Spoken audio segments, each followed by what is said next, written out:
I first began my business, the prevailing advice was to start a private Facebook group for customers. So that's actually what I did. But guess what? I don't own that list of people, and the reach inside that group has continued to shrink over the years. About 3 years ago, I decided to start a list that I did own, an email list. I only wish I'd started sooner.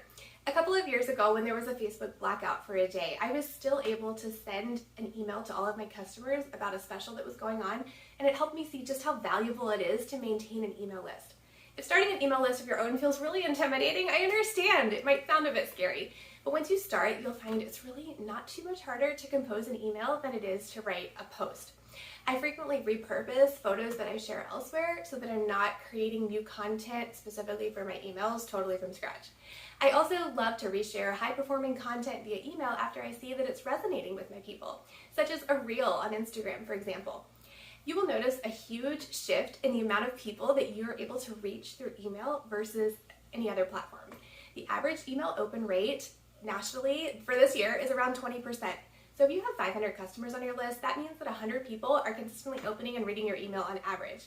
I've worked really hard personally to cultivate a thriving and active email list, and I use a lot of catchy subject lines and things like that, so my open rate is actually twice that. It's around 40%.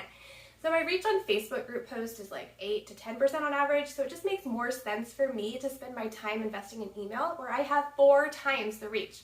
And yes, I do get sales from my email list, but I'm not selling in every email. I frequently send freebies like printables or even recipes, as well as helpful tips and resources, so that when I do share about new products or specials, my subscribers are already engaged and ready to purchase. You may have noticed that I've shared a lot about why to start an email list, but not really any of the how. That's because it's beyond the scope of this video series to walk you through the process of beginning an email list of your own.